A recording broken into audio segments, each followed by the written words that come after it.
Bienvenidos a Cuerpo Médico. Hoy viernes 15 de enero tenemos una edición muy especial a propósito de un tema que también usted está pidiendo mucho, una afección a los ojos que incluso podría originarle la ceguera. Hoy día vamos a hablar en Cuerpo Médico del desprendimiento de retina y también Sarita Gusabá va a responder muchas preguntas y va a hablar acerca del tema de los diabéticos y el consumo de azúcar. Eso y más hoy en Cuerpo Médico.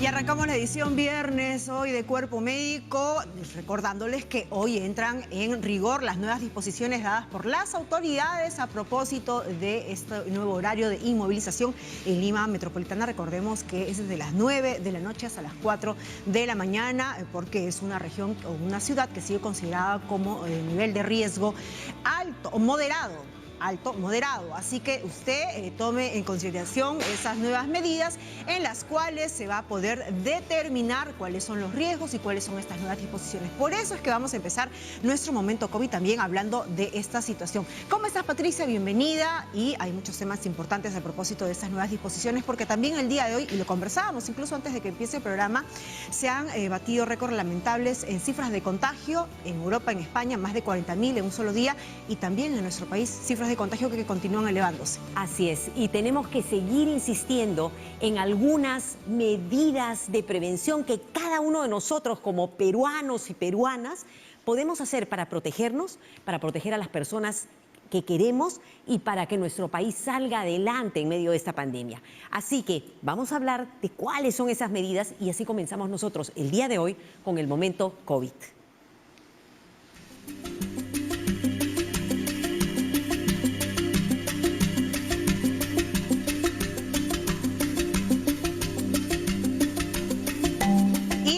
Pues en este momento COVID vamos a recordar muchas de las medidas que podemos tomar, porque sabemos que hay muchos límites que nosotros podemos tener al momento de salir o exponernos pues al riesgo. Nos han dicho que en estas 2 semanas preferible salir solamente para lo mínimo indispensable, si es que usted tiene que ir a trabajar o de repente comprar lo esencial para la casa, pero aún así también podemos tomar medidas.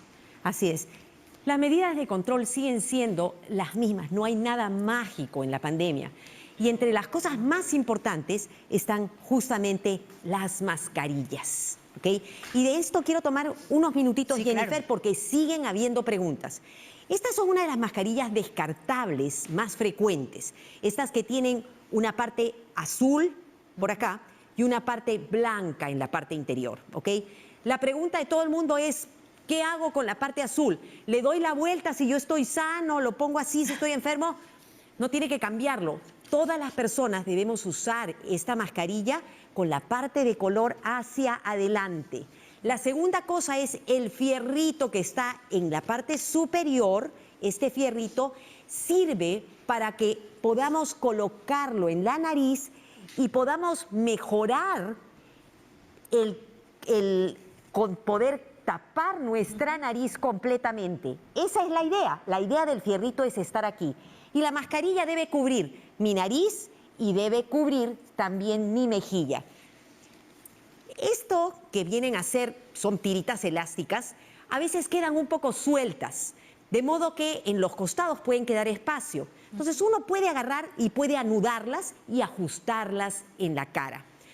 Lo más importante con la mascarilla es usarla bien, cubriendo, como les he dicho, y estas, nuevamente, y lo voy a repetir, no se usan acá, no se usan en la frente y no se usan así. Hay que usarlas tapando completamente la nariz y la parte de abajo. Patricia, ¿cómo te la retiras luego? Para retirarla, uno lo que tiene que hacer es sacarla de esta forma. En la casa deberíamos tener un lugar donde mantenemos nuestras mascarillas, puede ser colgaditas, ¿ok? Recordemos que la mascarilla estas mascarillas descartables se pueden usar varias veces, ¿ok? Y incluso varias veces antes de lavarlas. Podemos usarlas 5 días dependiendo de qué tan intenso es el uso. Y sobre todo, miren que no se vaya a ensuciar por la parte de adentro. Las personas que usan maquillaje, por ejemplo, pueden mancharlas o pueden comenzar a tener mal olor. Entonces, 5 días lavarla. ¿Y cómo la lavo? Con agüita y jabón y la dejo colgada puedo lavarla hasta 5 veces, significa podría 5 días lavarla, 5 días, lavarla 5 días, pero miren también las condiciones en las que quedan, no la refrieguen mucho, o las pueden remojar en agüita más que, yo diría, tibio para caliente y luego secarla con una secadora. Ahora, hay otra mascarilla que quería enseñarles, que es otra mascarilla que es bastante común también, que es esta de aquí. También es una mascarilla descartable. Algunas de ellas tienen las tiras como estas que van para la parte de atrás de la cabeza. La ventaja de esto es que hay gente que le comienza a hacer dermatitis en la parte de atrás de la oreja y al amarrarlas en la parte de atrás o ponerla en la parte de atrás descansan sus orejas. Estas mascarillas son equivalentes a estas mascarillas. Ambas protegen. Ni una es mejor que otra. Así es. Ahora, estas mascarillas, usualmente de este tipo, son las mascarillas que debemos estar usando de manera comunitaria. O sea, todos deberíamos usarlas cada vez que salimos. También existen las mascarillas de tela. Lo importante con las mascarillas de tela, por favor, es que las mascarillas de tela deben tener al menos 2 capas. Hay gente que busca 3, 4 y 5. Mira, si quieren usarlas, pero el problema es que con el calor se vuelven más fastidiosas para usar. Bastan 2 capas, ya se han hecho buenos estudios. La segunda cosa con la mascarilla de tela es que tienen que asegurarse que ajusta bien, porque si no los aerosoles pueden entrar, ¿ok? Y la tercera cosa es que las mascarillas, que es una ventaja con la mascarilla de tela, que se las pueden lavar todos los días, tener 2 mascarillas y estarlas lavando. Patricia, ¿yo podría utilizar una de estas mascarillas y luego colocarme mi mascarilla de tela, esa que lavo con mayor frecuencia? Mira, no es necesario. No es necesario hacer eso. Doble mascarilla. No es necesario doble mascarilla para las personas que como cualquier ciudadano estamos en la calle, porque además, y ahí viene la otra cuestión, es que la mascarilla sola no es el único elemento de protección. Tenemos que ir sumando diferentes elementos de protección. Entonces, si alguien me dice, como estoy con mascarilla, voy a abrazar a mi hermano que no lo veo hace tiempo. Falso.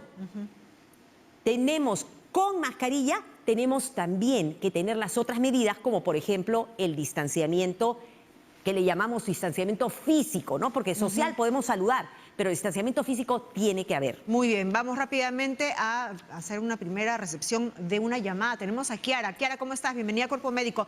¿Cuál es tu pregunta? Nos llamas desde Comas, ¿verdad? Sí, buenas tardes. Hola. Soy Kiara Herrera de Comas. Tengo una duda. Estoy en cuarentena por tener COVID-19 y me vacuno contra esta enfermedad. ¿Ya puedo retomar mis actividades inmediatamente? Repítanos, por favor, la consulta. Kiara.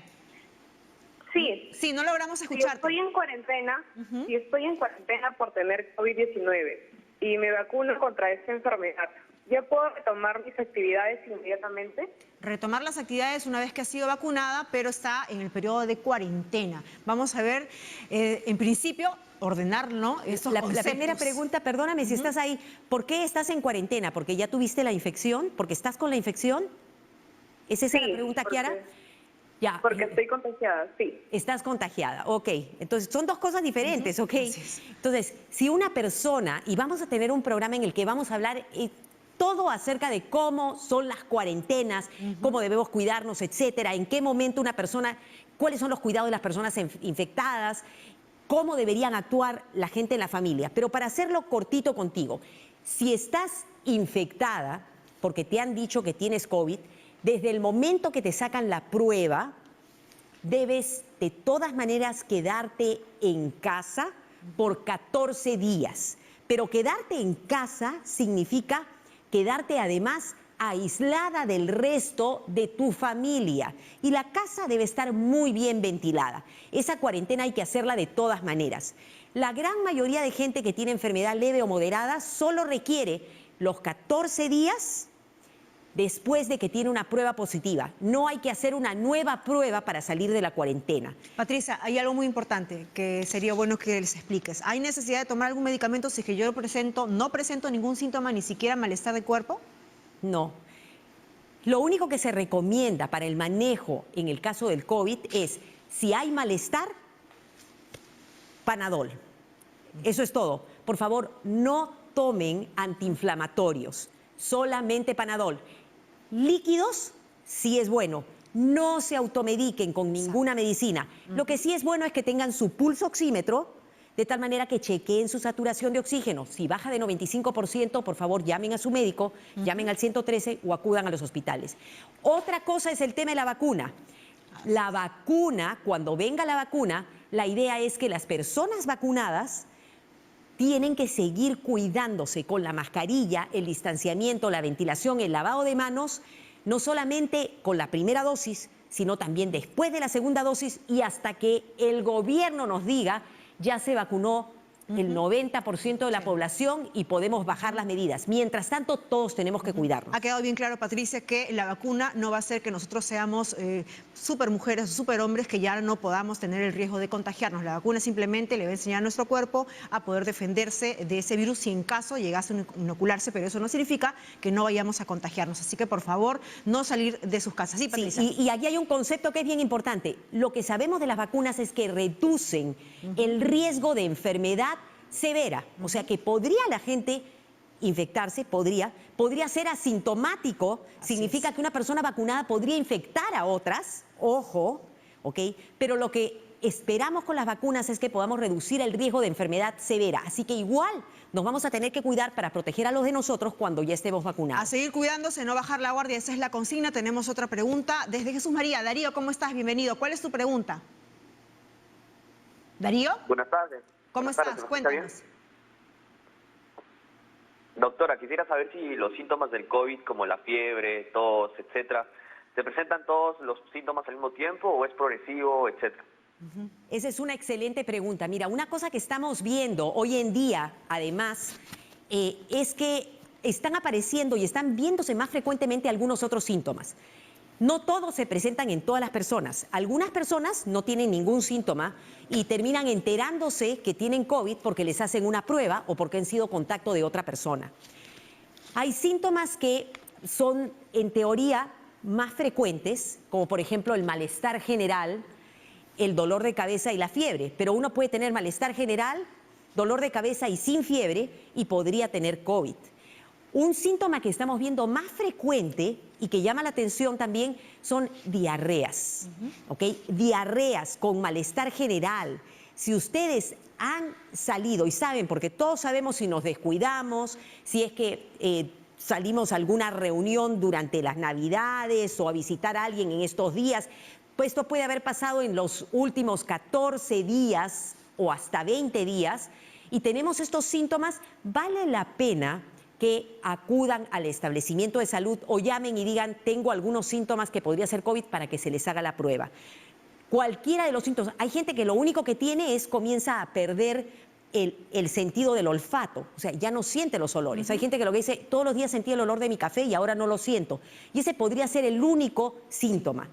Hay personas que hacen síntomas leves, hay personas que no hacen síntomas y hay otras personas que comienzan con síntomas leves y estos van creciendo. El tiempo crítico cuando la gente se complica es después de la primera semana de los síntomas. Entonces, por favor, hay que estar muy atentos y si tienen algún síntoma, acudan al establecimiento de salud o llamen al 113 o al seguro que ustedes tengan, díganles que han tenido contacto para que vengan a hacerles la prueba. Cuarenténense significa aíslense del resto de los familiares todo lo que puedan, abran las ventanas, usen su mascarilla y evitemos que esto se siga transmitiendo. Así es, no bajemos la guardia. Recuerde que el día de hoy empieza a correr y a entrar en rigor estas nuevas medidas de disposición dadas por las autoridades. Significa que se reduce la cantidad de aforo en centros comerciales, en lugares donde usualmente se recibe público y también hay un nuevo horario de inmovilización o toque de queda, así que nos queda cumplir. Son 15 días en las cuales nosotros tenemos que, en la medida de lo posible, mantenernos en nuestros domicilios para evitar la propagación de este virus. De nosotros depende de que no haya medidas mucho más estrictas y que nos vayan a costar más y que vayan a restringir nuestras libertades. Así cerramos el bloque COVID el día de hoy, pero vamos a entrar ya de lleno al tema que nos concita en Cuerpo Médico. Hoy hablamos de desprendimiento de retina y vamos a ver un informe para entrar ya de frente con sus preguntas y nuestros especialistas.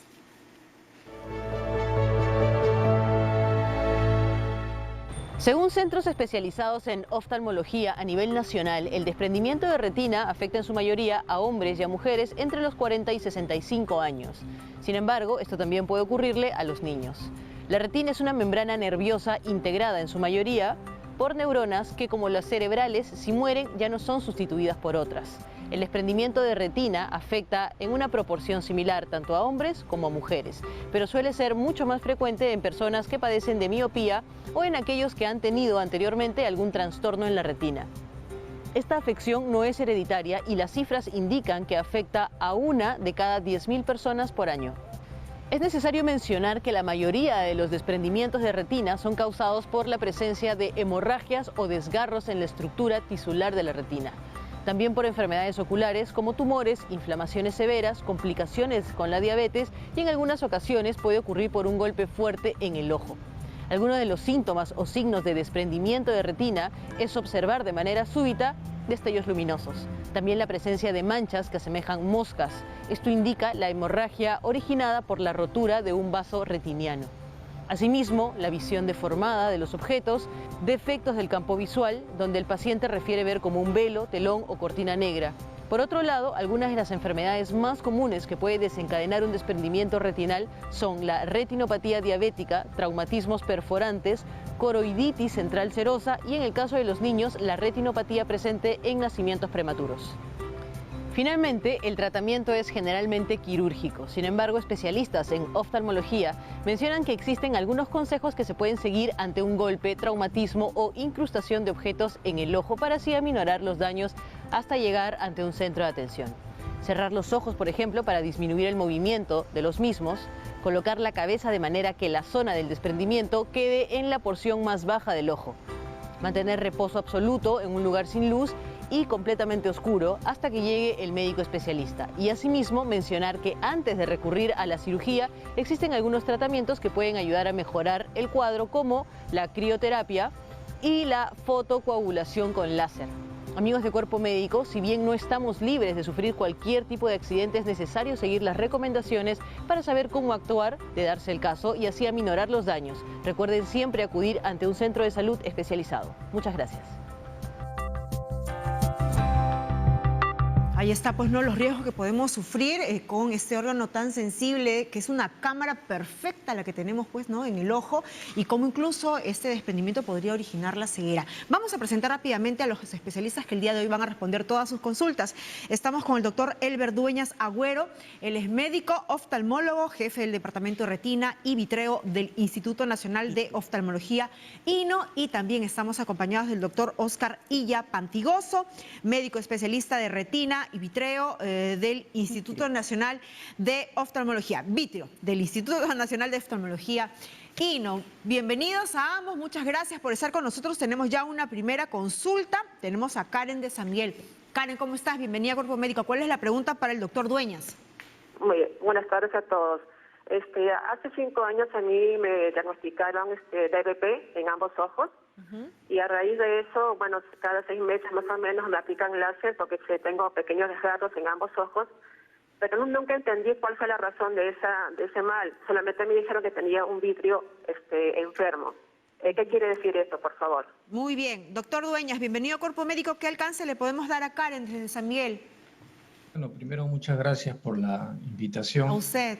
Y lo que no me queda claro es que en la pregunta dice que cada 6 meses le ponen láser. ¿Es correcto lo que he escuchado? Karen, ¿estás ahí todavía? Sí.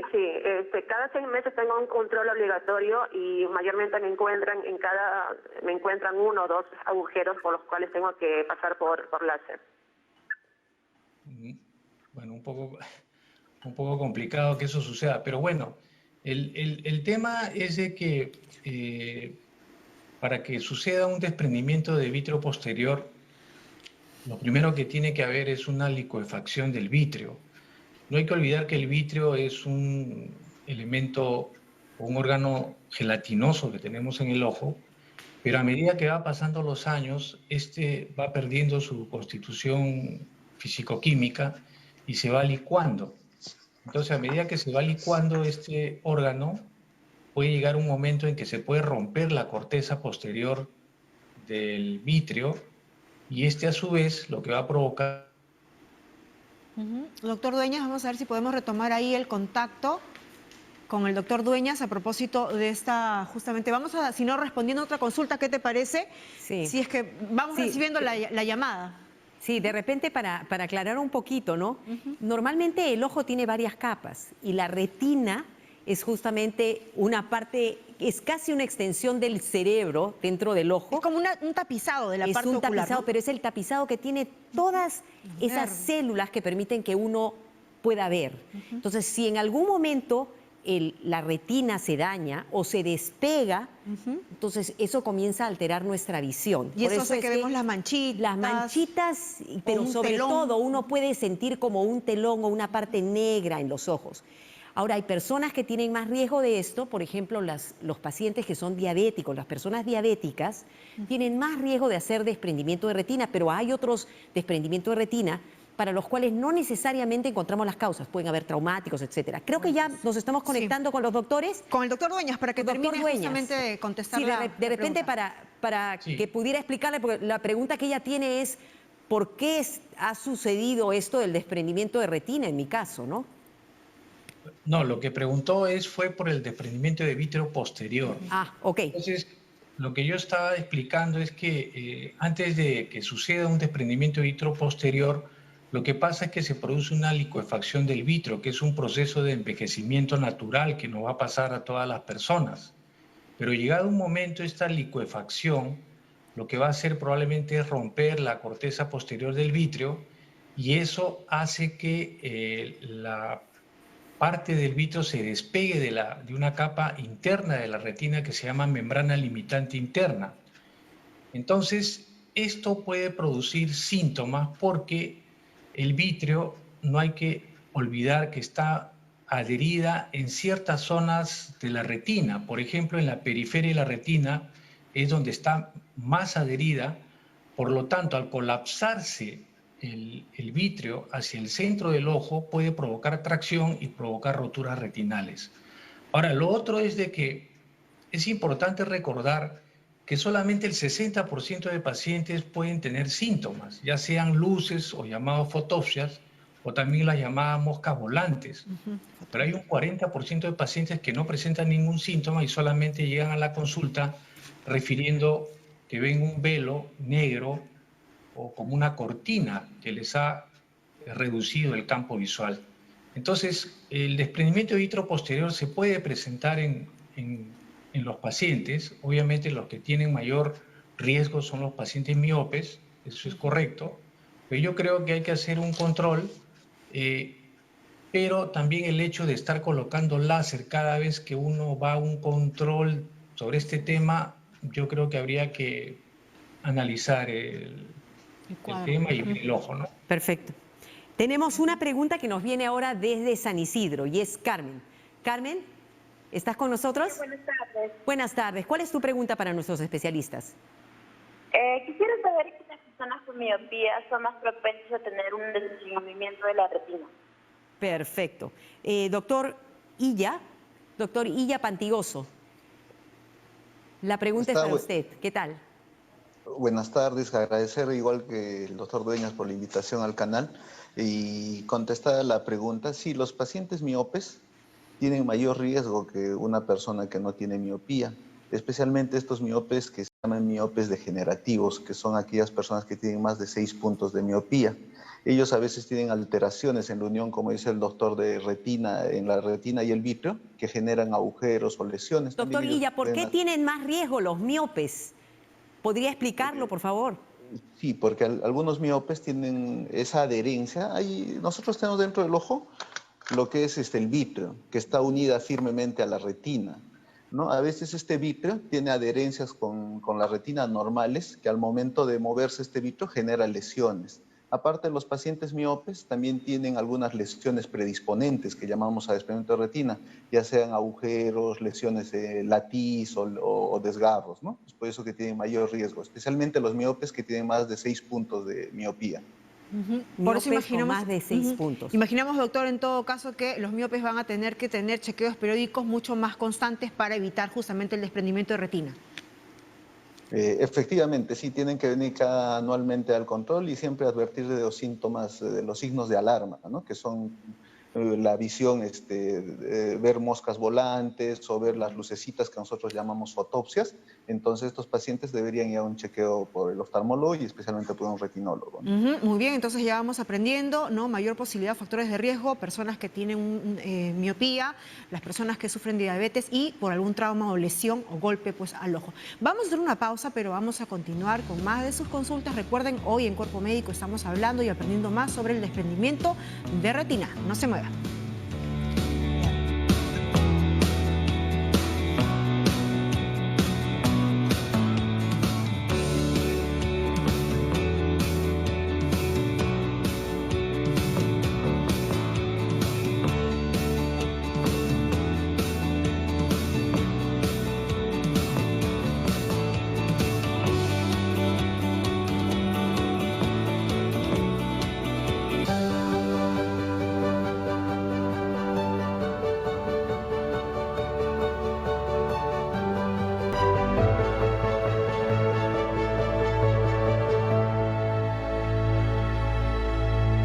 Desprendimiento de retina es el tema que tocamos el día de hoy, viernes 15 de enero. Tenemos una consulta para el doctor Dueñas, llega a través de redes sociales. Recuerden que también a través de redes pueden preguntar. Claudia Laimito le pregunta al doctor Dueñas, hace algunos años mi abuela tuvo un desprendimiento de retina, la operaron. ¿Puede haber otro desprendimiento en el mismo ojo? Ahí está, esta es una muy buena pregunta, si es que de repente por ahí puede reaparecer o puede volverse a desprenderse esa retina. Doctor Dueñas, ¿qué le respondemos? Sí, claro. Lo que pasa es que los pacientes que han sido operados o de desprendimiento de retina, nosotros siempre le recordamos a los pacientes que a pesar de tener una cirugía exitosa de desprendimiento de retina, la posibilidad y el riesgo de que pueda volver a redesprenderse la retina lo va a tener toda su vida. Es por eso de que los controles son importantes en estos pacientes, ¿no? Hay pacientes, por ejemplo, que han sido operados hace 2 años, 5 años y luego regresan con un redesprendimiento. Entonces, definitivamente eso sí es posible que ocurra en un paciente que ha sido operado exitosamente de desprendimiento de retina. Sí puede ocurrir. ¿Tiene que ver algo la edad, doctor Dueñas? No. Lo que pasa es que se pueden producir nuevas roturas, ¿no?, en la retina, porque hay que recordar que cuando uno hace una cirugía de retina o de vítreo, es imposible sacar todo el vítreo. Entonces el vítreo remanente que queda muchas veces se contrae y puede producir nuevas roturas en la retina y esta se puede volver a redesprender. Entonces, uno de los mensajes que estamos tomando que es sumamente importante es primero pensar siempre en tener al menos un chequeo anual en general, lo hemos estado hablando, chequeos anuales oculares, pero además, especialmente si alguien sufre de miopía, tiene enfermedades de fondo como la diabetes y ahora también si ha tenido un tratamiento previo, con mayor razón debe conversar con su médico para ver con qué frecuencia tiene que recibir sus chequeos. Esos mensajes son bien importantes, así que subrayados para todos. Y ahora sí, tenemos una llamada que nos viene desde Barranco y es Belén. Belén, ¿estás con nosotros? Belén. ¿Cuándo se puede sospechar que se ha sufrido un desprendimiento de retina? Ok, perfecto, una muy buena pregunta. Doctor Illa Pantigoso, ¿cuándo puede sospechar una persona, que podría tener un desprendimiento de retina? Bueno, por lo general el desprendimiento de retina, el que más conocemos es el reumatógeno, ¿no? El que se forma un desgarro en el ojo, en el ojito. Y el signo principal es la pérdida brusca de la visión. O sea, una persona normal, sano, sin ningún antecedente, pierde inmediatamente la visión o se ve una sombra negra en el campo visual. Entonces, ese es un signo de que algo anda mal y posiblemente tenga un desprendimiento de retina. Esa es la emergencia. ¿Qué otras cosas, qué otras cositas podrían, ese es, digamos, el grado máximo, qué otras cositas podrían hacerles pensar a una persona que puede tener desprendimiento de retina? Es que el desprendimiento de retina es súbito, o sea, no son las mosquitas volantes que hay. Antes del desprendimiento de retina a veces nos avisa con las fotopsias, esas lucecitas como flashes que de un momento a otro vienen en el ojo, ¿no? Pero ya cuando se desprende ya ves la mancha negra en el campo visual y eso es un signo muchas veces de desprendimiento de retina, ¿no? Perfecto. Vamos con otra consulta, ¿qué les parece? Tenemos a Cristina desde San Miguel. Cristina, ¿cuál es su pregunta? De antemano. En menos de 6 meses me han detectado en el ojo, en el ojo izquierdo, primero uveitis, luego herpes, luego una lesión, una herida en la retina y ahora una queratitis severa. Entonces, yo quisiera saber qué daño va a causar eso a mi retina o por qué es posible que den tantas enfermedades en tan corto tiempo. De 6 meses nos señalas, ¿verdad? Sí. ¿Qué edad tienes, Cristina? 68. 68, perfecto. Vamos a ver, quédate todavía a ver si es que de repente el doctor Dueñas tiene alguna pregunta adicional para poder orientarte mejor. Doctor Dueñas. Sí, dentro de los factores de riesgo para desprendimiento de retina está considerado las enfermedades inflamatorias de la uvea, ¿no? Las que llamamos uveitis. Entonces, las uveitis o incluso la retinitis. Vamos a ver si es que podemos retomar ahí el contacto con el doctor Dueñas, ¿no? En todo caso, vamos a retomar por ahí las consultas porque, claro, Cristina nos señalaba, ¿no? Que incluso, Patricia, ella había tenido una serie de afecciones y justamente vamos a ver. Doctor Dueñas, ¿ya lo tenemos nuevamente? Sí. Ahí está, lo escuchamos. Sí, lo que le decía es que los factores de riesgo para un desprendimiento de retina reumatógeno está considerado los cuadros inflamatorios de la uvea, así como muy bien menciona la persona que ha preguntado, las uveitis crónicas pueden condicionar a desprendimientos de retina. Eso sí puede pasar, por eso es que hay que manejar la inflamación, porque obviamente al tener una uveitis el vítreo se inflama y esa inflamación puede provocar o desencadenar un desprendimiento de vítreo posterior, romper la retina y a la vez esta se puede desprender. Y la pregunta que le hacía Cristina, muchas afecciones en menos de 6 meses a un ojo, ¿es posible esto? ¿Por qué es que podría pasar? Claro, pueden haber afecciones, pero ahí habría que estudiar el caso en conjunto, ¿no?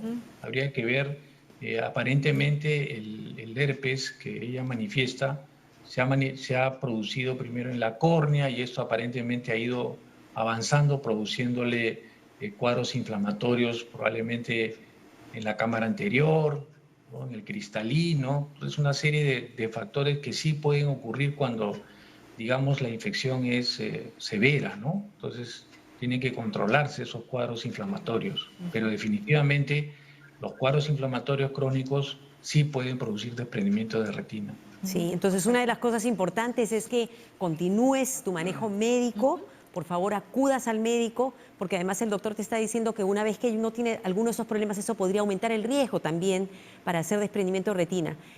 Necesitas tus controles y conversa bien con el médico acerca de todas las preguntas que tienes. Nos están llamando desde Pisco. Edith, ¿cuál es tu consulta? Buenas tardes con todos. Mi consulta es para... Tengo mi abuelita que se le ha hecho su chequeo y le sale que tiene cataratas y desprendimiento de retina. El desprendimiento de retina ya lo tiene ya desde mayo. ¿Y qué tan dificultoso sería si es que se hacen las dos cirugías juntas o por separado tendría que ser? Perfecto. Doctor Illa, cataratas y desprendimiento de retina. Generalmente un desprendimiento de retina de reumatógeno, porque hay 3 tipos, uno es reumatógeno, el traccional y el inflamatorio, ¿no? Que es el desprendimiento de retina seroso. Los reumatógenos sí es una urgencia médica, hay que operar lo más antes posible. Una vez que nosotros tengamos la mancha negra, tenemos que operar lo más antes posible, porque pasado de un mes, la retina empieza a contraerse y empiezan las complicaciones. A veces por más de que tú operes, la retina ya no vuelve a su lugar, ¿no? Otra cosa que habría que preguntar a la paciente si su abuelita es diabética, ¿no? Si su familiar es diabético, porque los diabéticos también hacen un tipo de desprendimiento de retina traccional que no es emergencia, pero sí habría que tratarlo quirúrgicamente y es un pronóstico reservado porque es una fase terminal de una retinopatía diabética, ¿no? Pero sí se podría operar, pero habría que ver qué tipo de desprendimiento de retina es, si es reumatógeno, traccional o muy difícil que sea de tipo inflamatorio o seroso, ¿no? Doctor, ella también le preguntaba si es que eran 2 cirugías diferentes porque tiene catarata, si se pueden hacer las 2 cosas juntas. Sí, es una cirugía combinada, se opera la catarata y la retina a la vez, ¿no? De acuerdo. Buenísimo, ya quedó absuelta ahí esa pregunta. Vamos ahora con otra consulta, llega a través de redes sociales, vamos a leerla rápidamente a través del WhatsApp. Roberto Domínguez le pregunta al doctor Dueñas, soy futbolista, ¿un pelotazo en el ojo puede causar un desprendimiento de retina? Aquí he visto a varios chicos camarógrafos que han prestado mucha atención a esa consulta. Doctor, los traumas, los golpes en el ojo, de repente un puñetazo también, ¿el futbolista podría haberse expuesto a desprendimiento de retina? Por supuesto, los traumas se clasifican en dos, ¿no? Hay traumas oculares a globo cerrado, que ese sería el caso del pelotazo en el ojo, trauma directo, del puño, o también, por ejemplo, aquellas personas que juegan tenis, ¿no? La pelotita puede impactar en el ojo y puede provocar un trauma a globo cerrado, porque también hay traumas a globo abierto. En este caso, la pregunta es que cuando choca el objeto en el ojo, ya sea un pelotazo, a pesar que no ha habido apertura del globo ocular, va a producir cambios dentro del ojo, porque hay que recordar que al recibir el impacto, el ojo como que disminuye su diámetro anteroposterior y luego bruscamente se elonga. Entonces, al producir este efecto, puede producir, digamos, trastornos en el vítreo y provocar desgarros en la retina. Generalmente pueden provocar diálisis, desgarros gigantes. Entonces hay que tener mucho cuidado con este tema. Puede haber hemorragia vítrea previa, digamos, después del golpe. Y obviamente eso hay que valorarlo inmediatamente, ¿no? Entonces, después de un trauma o un golpe o un pelotazo en el ojo, es importante una evaluación oftalmológica. ¿Sería el mensaje, doctor? Correcto. Tiene que ser de inmediato. ¿Por qué? Porque los traumas también hay que tener en cuenta a globo cerrado. Tienen una particularidad. Usted examina al paciente después de haber recibido un pelotazo, un codazo, un puñete, y usted observa que la retina está normal.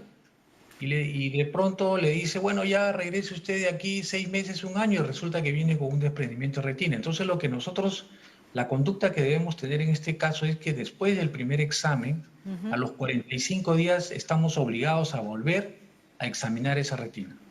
Muy bien, entonces no hay que restar importancia a cualquier golpe que se tiene por el lado de la cabeza, sobre todo pues en los ojos, así abiertos o cerrados, podría haber, ¿no?, riesgo de desprendimiento de retina. Ahora queremos llegar a la parte final del programa, por favor, sobre este tema, al menos esta primera edición de desprendimiento de retina en Cuerpo Médico, y queremos pues recomendaciones finales muy puntuales, por favor. Empezamos con el doctor Illa. Doctor Illa. No lo escuchamos, doctor. ¿Ahora Ahí me escuchan? está, perfecto, perfecto. Sí. No, la recomendación sería ante cualquier paciente que tenga una pérdida súbita de visión, inmediatamente acudir a la consulta por un médico retinólogo, ¿no? Y si es un desprendimiento de retina reumatógeno, entre más antes se trate, es mucho mejor. Los resultados visuales y resultados anatómicos son mucho mejores, ¿no? Es decir, chequeos periódicos cada cuánto, doctor. Dependiendo de los factores de riesgo, generalmente una persona a partir de los 40 años debería hacerse un chequeo anual, ¿no?, oftalmológico. Perfecto. Doctor Dueñas, ¿qué podemos recomendar y añadir a estas recomendaciones, por favor?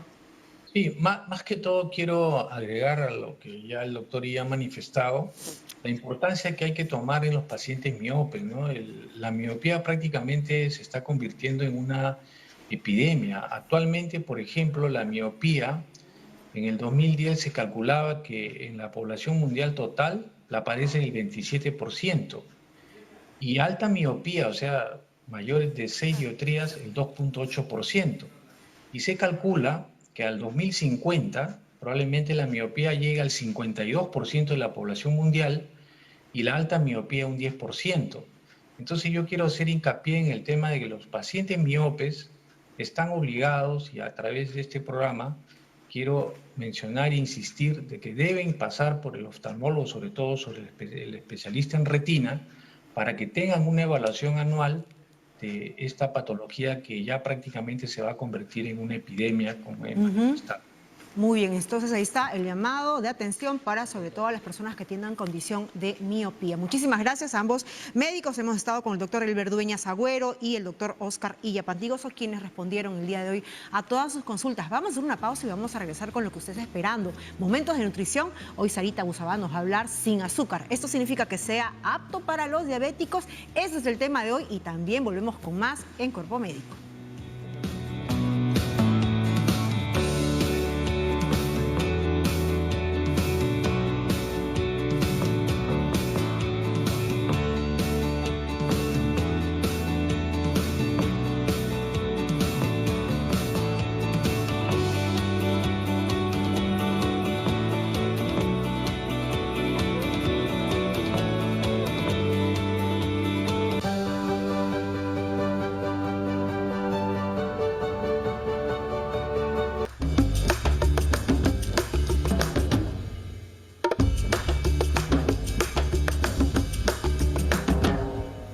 Hola amigos, ¿cómo están? Y por supuesto, ese es un tema muchas veces esperado, sobre todo para aquellas personas que son diabéticas y tratan de ir a los supermercados, tal vez tener un antojito, buscar un producto empacado y de pronto no saben identificar si ese producto verdaderamente es apto para un paciente que tiene diabetes o no. Hay que recordar que en el etiquetado jamás van a encontrar un producto que diga esto es para diabéticos. Por eso es tan importante que ustedes aprendan a leer las etiquetas. Y además, encontramos también ahora una gran oferta de emprendimientos donde dicen preparar productos que no contienen azúcar. Pero el hecho de no contener azúcar es suficiente para poder decir que es equivalente a un alimento que un paciente diabético puede consumir. Pues mucho ojo, porque el azúcar no solamente es el azúcar, digamos la sacarosa, el azúcar que ustedes encuentran en su azucarero, la blanca, la rubia o incluso la panela. Hay muchas otras formas de azúcar que pueden estar incluidas en una repostería o incluso en alimentos preparados y por eso nuevamente hay que leer las etiquetas. Si estamos hablando, por ejemplo, de la panela, de la miel, del azúcar de coco, del azúcar de dátiles, todos estos siguen siendo azúcares que, si bien es cierto, podrían ser menos procesados, más saludables, más convenientes para las personas en general, siguen siendo azúcar que tiene un impacto en los niveles de glucosa de la sangre de los pacientes que tienen diabetes. Entonces, estos alimentos no significa que no tiene azúcar. Generalmente hacen referencia al azúcar común que todos conocemos, pero hay que revisar en la etiqueta y preguntar a la persona que ha preparado el alimento qué tipo de azúcar o de qué manera está endulzado este producto, ¿no? Ahora bien, también tenemos, por ejemplo, en las etiquetas que encuentran jarabe de maíz, alto en fructosa, maltodextrinas y otros procesos también que equivalen a azúcares y que van a tener también un impacto en la salud de los pacientes que tienen diabetes. Ahora, el tipo de azúcar que sí se ha demostrado que podría ser adecuado para un paciente con diabetes es justamente aquella que se puede obtener del yacón, un tipo de azúcar que el cuerpo no termina de absorber y por tanto no afecta los niveles de azúcar en sangre. Entonces, si ustedes tienen repostería o productos empacados que están hechos a base de yacón, o endulzados con yacón, miel de yacón o jarabe de yacón, sí podría ser más adecuado para un paciente con diabetes. Ahora, si yo tengo un queque, recuerden que ese queque también tiene harinas y esas harinas también tienen un impacto en el paciente con diabetes. En la medida que usted, señor, señora, joven, tengas diabetes, debes aprender en qué momento me puedo comer un quequito o otro preparado que tiene almidones, pero que tal vez no tiene azúcares adicionales. Ahora, ¿qué pasa con los edulcorantes? Tenemos, por ejemplo, el edulcorante natural, como por ejemplo la stevia, y otros que son sintéticos, y también tenemos polialcoholes, que si bien tienen también un nivel de calorías, no tienen un impacto en el paciente con diabetes. Pueden encontrar en una etiqueta, por ejemplo, el xilitol, el maltitol, que son más adecuados y esos podrían ser una mejor alternativa también. Recuerden que es muy importante aprender a leer etiquetas, a reconocer qué tipo de azúcar podría estar indicado en un paciente diabético y, ojo, no todos los diabetes se encuentran en el mismo estadio. Si eres una persona que acabas de debutar con diabetes y te has enterado que tienes esta enfermedad, pues de arranque te digo, nada de azúcares, nada de queques, ni nada de esos alimentos hasta que te estabilices y aprendas a alimentarte correctamente. Eso, chicas, es fundamental. Hoy por hoy tenemos una gran oferta de muy buenos productos, muy buenas alternativas, pero no necesariamente sin azúcar significa que es apto para diabéticos. El diabético tiene que saber casi de nutrición también, así que para eso estamos mi persona, por supuesto, y todas las colegas atentas a cualquier inquietud que ustedes puedan tener. Por eso imaginamos que ni bien es una persona diagnosticada con diabetes, tiene un acompañamiento nutricional con un especialista, ¿no?, que le indica. Patricia, tú tenías una preguntita. Sí, una pregunta, porque y esto es una cuestión muy común que hace la gente, ¿no? Dice, no, pero yo soy diabético, pero ya no endulzo con azúcar, endulzo con miel. Sí, totalmente de acuerdo, muy importante, porque la miel, si bien es cierto, es natural, tiene antioxidantes, tiene un alto índice glicémico y llega así rapidísimo a la sangre y los puede desestabilizar. Entonces eso es malo. Eso es malo, eso no debería incluir un paciente con diabetes en ninguna circunstancia, aún estando controlado y siendo muy disciplinado, eso no debe ser Una segunda consumido. cosa cortita, Sí. entonces que también lo he escuchado de los diabéticos, entonces lo que dicen, no, pero me comí ese quequito que tenía edulcorante, Claro. no me va a hacer daño. Eso es falso en la medida que eres un diabético que recién ha sido debutado con esa enfermedad, entonces no deberías consumir ni siquiera un queque endulzado con edulcorante. Pero si tú eres un diabético disciplinado, has aprendido a comer, sabes en qué momento podrías darte ese antojito de vez en cuando. Obviamente, sumado a esto, a tu medicina, a tus controles y a estilos de vida saludable que incluye, por supuesto, la actividad física. Claro que sí. Ojo que el ejercicio es tan importante como la dieta en un paciente con diabetes. Y ahí Eso de regresamos cajón. nuevamente a la triada, ¿no?, en la cual hablamos de la prevención, la alimentación saludable, balanceada y evidentemente pues los ejercicios. Y también queremos contarles hoy día, que hemos terminado ya un poco de hablar en el programa. Patricia, hay un tema muy importante en relación al desprendimiento de retina con el cual queríamos quedarnos para ya cerrar el tema del día de hoy, ¿verdad? Así es, y creo que uno de los mensajes clarísimos que nos ha quedado es que si un desprendimiento de retina no se trata a tiempo, puede causar ceguera. Por eso es tan importante en esta triada que estabas hablando el tema de los chequeos médicos. Muy bien, eso es importante. Y lo que también es importante y queremos compartir con todos ustedes es que la gran familia de TE Perú, de IRTP, estamos de plácemes porque el día domingo estamos celebrando un aniversario más. Cumplimos nada menos que 63 años de vida institucional TE Perú y por este estudio tengo que decirles yo, han pasado cualquier cantidad de ilustres personajes entre artistas nacionales, extranjeros, del arte, la música, la actuación, políticos también, claro que sí. Y en esta casa maravillosa que el día de hoy nos alberga, hemos crecido también muchas personas que de repente por aquí estamos forjándonos profesionalmente. Yo tengo que hablar modestamente, solamente 15 añitos en esta casa, entré como jugando, ¿no? Yo venía de otra casa televisiva, de Panamericana Televisión, pero puedo decir que prácticamente yo he hecho toda mi carrera en esa gran familia que es TE Perú y ahora pues compartiendo también, ¿no?, secuencia y espacio con Patricia y con Sarita, que incluso Patricia, tú no eres nueva pues tampoco acá, al menos no entraste por cuerpo médico. No, bueno, la verdad es que lo que recuerdo es que en los años, más o menos entre el 2006 y 2007,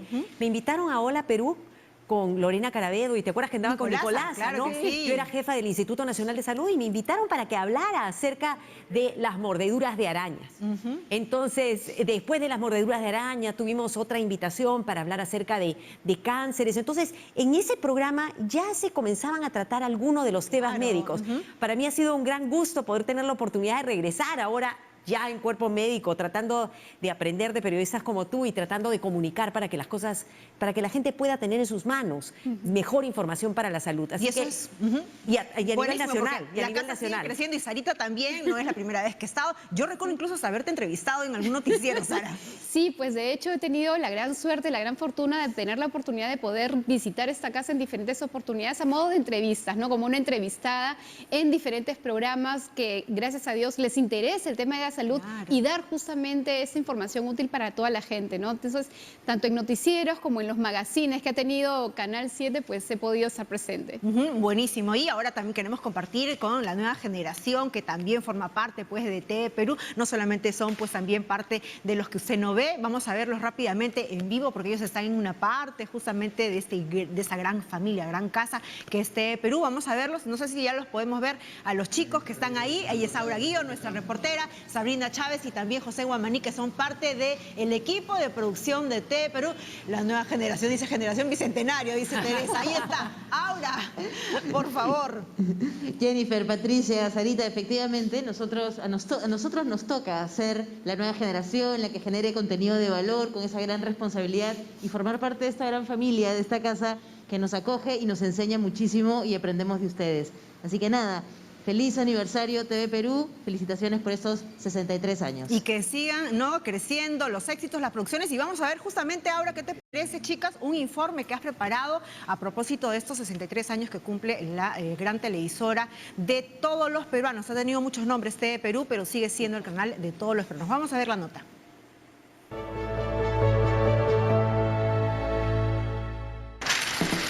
Allá por los años 1958, cuando mi generación de millennials aún ni se asomaba, la historia de la televisión peruana inició un 17 de enero. Y es así donde se funda Canal 7. Definitivamente no empezó aquí, donde estoy caminando precisamente, sino en el piso número 22 del edificio de ese entonces Ministerio de Educación. En ese tiempo se emitía una programación de 3 veces por semana, y a pesar de que la programación era bastante limitada, TV Perú siempre destacó por promover la educación y la cultura a través de los años con sus propuestas para toda la familia. Definitivamente ni mis abuelos ni tampoco mis padres podrían olvidar Estrafalario con la presencia de estos grandes, Román Gámez, Guillermo Rossini, César Ureta. Estos capos generaron mucho contenido de entretenimiento y calidad. Este programa es inolvidable. Y en contenido infantil, importantísimo para los niños, teníamos a Mirta Patiño, una multifacética, carismática, con un ángel envidiable realmente y chiquiticosas. Y aquí en este siguiente programa sí me voy a demorar un poquito porque lo recuerdo con mucho cariño y es Mediodía Criollo. Tengo en la cabeza, en la memoria, a mi madre sentándonos en la mesa a las 12 del día, colocando los implementos para el almuerzo y sirviendo ese vaporoso y jugoso y exquisito mondonguito. Y nos prendía la tele para poder observar y admirar a Cecilia Barraza, que es una mujer que tiene un dominio de público y escena increíble, siempre dispuesta a armar la jarana. Esto era Mediodía Criollo. Y no podíamos dejar de mencionar a Informalísimo con el muy querido periodista argentino Guillermo Yacosa, acompañado de Roberto del Águila, Carlos Bejarano, y el primer programa magazine que rompió esquemas en su totalidad con su popular Cachete Brother, que era Locademia TV, con Marisol Aguirre y Sergio Galeani. Y poniendo ese toque musical con los inolvidables videoclips, teníamos a Disco Club con Gerardo Manuel, presentando la música más top del momento. Y es así que desde hace 3 años tengo el inmenso placer de ser parte de esta gran institución, llevando como alguien de mi generación un granito de arena al contenido que aportamos a nivel nacional. Hoy en día también llegan más jóvenes y nuevas generaciones a sumarle a esta importante y ardua labor. Es por eso que en Cuerpo Médico extendemos nuestro cariño y felicitaciones por un año más de celebración. Gracias, TV Perú.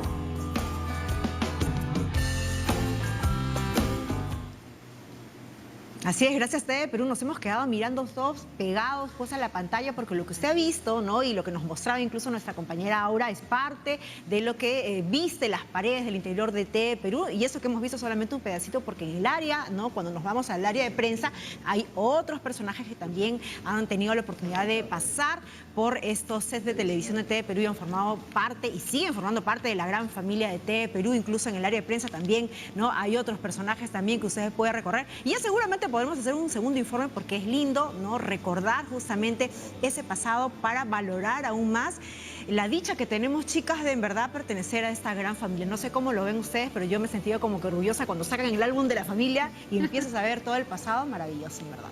Y además saber que una televisora como esta llega a todos los peruanos, a nivel nacional, y que podemos construir, en nacional e internacional, y que podemos construir un mejor Perú, llevando información que pueda servir. Así que nosotros estamos dando nuestro granito de arena a través de este programa también. Sí. Y felicidades, TV Perú, por los 63 años. Claro que sí. Es un abrazo grande a todas las personas que conforman el delante y el detrás de cámaras de esta gran casa que cada día se esfuerza por dar lo mejor para todos ustedes, queridos televidentes, a lo largo y ancho de nuestro querido Perú. Así que todos seguimos sumando en esa gran casa. Claro que sí, extendemos también nuestros saludos a todos nuestros hermanos y amigos desde las filiales en provincia, las repetidoras, que son más de 300, que también se suman a este gran esfuerzo, así como nuestros compañeros, la nueva generación, encabezada ahí por nuestra compañera Aura, que también pues siguen trabajando. Aura.